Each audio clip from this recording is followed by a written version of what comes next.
Today, we're diving into what happens when one of the world's most important economic partnerships turns into a high-stakes chess match.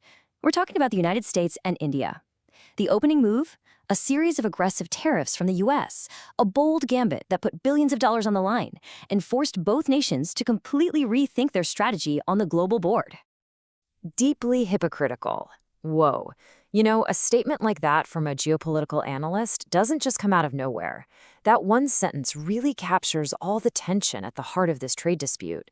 It's a heavy accusation, and it perfectly sets the stage for what we need to unpack. Why did this happen? And was the strategy behind it all just wrong? All right, so here's how we're going to break down this complex game. First, we'll set the board. Then we'll look at that big opening gambit.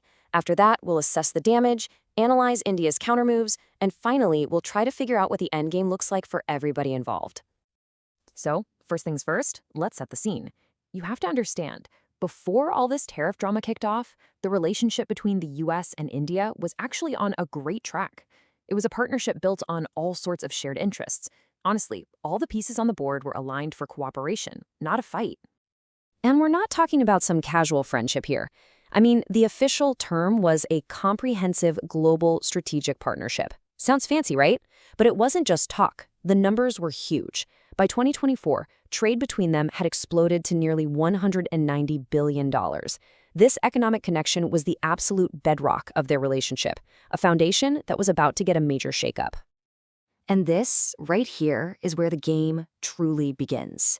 The decision by the Trump administration to just slam these steep tariffs on India wasn't some random thing. No, this was a very deliberate, very aggressive opening move. It was designed to put as much pressure as possible on New Delhi. And check out how fast this all went down. It wasn't a slow burn at all. In early April, a 25% tariff is announced. By August, bam, it's in effect. Then, just 20 days after that, boom, another 25% gets slapped on top, bringing the total to a staggering 50%. The entire trade landscape was turned upside down in just a matter of months. So what was the official reason? Well, the US pointed to things like national security and unfair trade practices, the usual justifications. But if you scratch just a little bit below the surface, many analysts will tell you the real story was all about geopolitics. It was a way to pressure India over things like buying Russian oil and being a key member of the BRICS nations. And this is exactly where that hypocritical comment from the beginning starts to make a lot more sense. Just look at the contrast.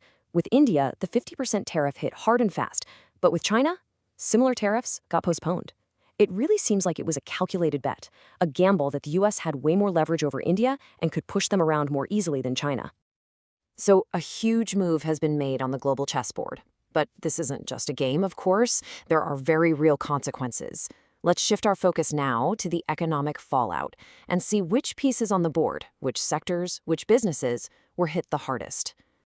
The top line number is just, wow, $19 billion.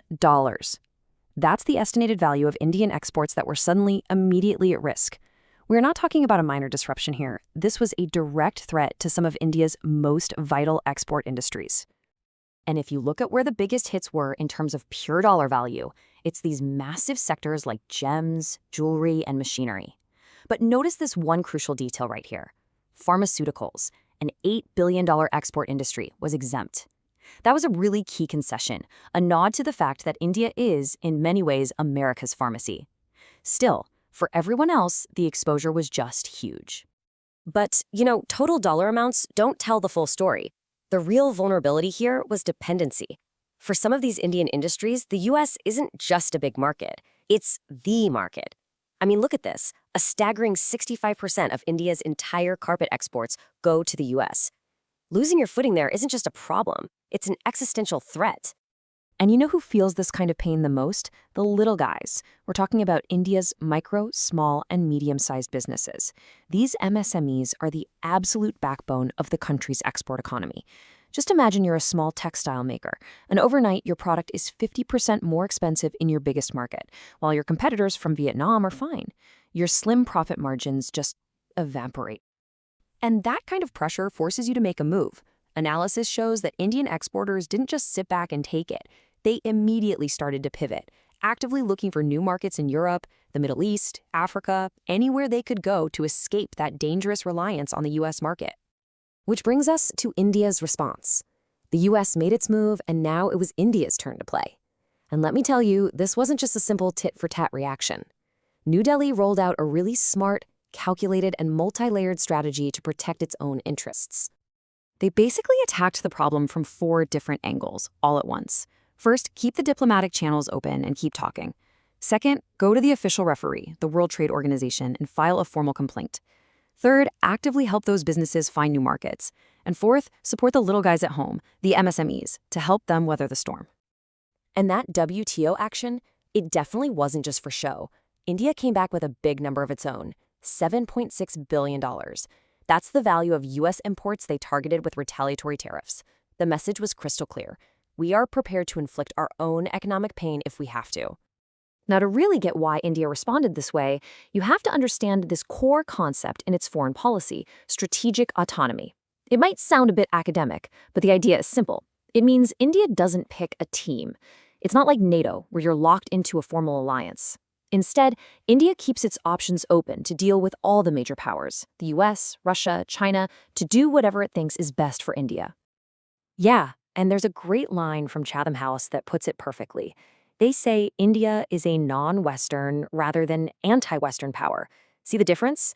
So when India engages with Russia, it isn't necessarily a move against the US. It's a move for India, diversifying its options on the world stage.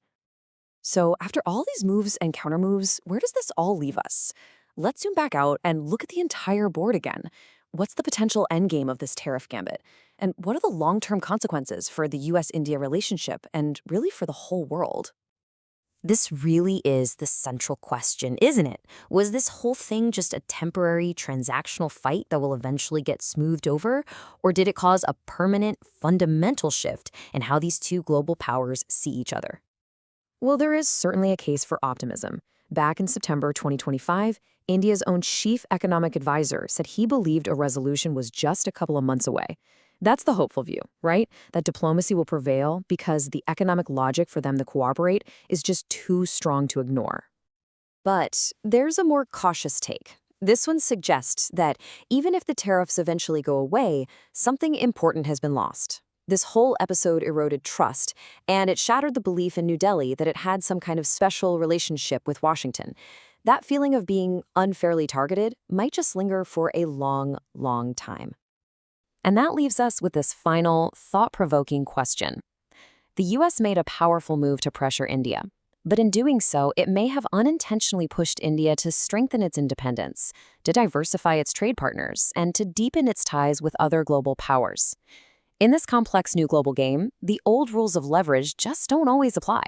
So it's worth asking, who is really checkmating whom?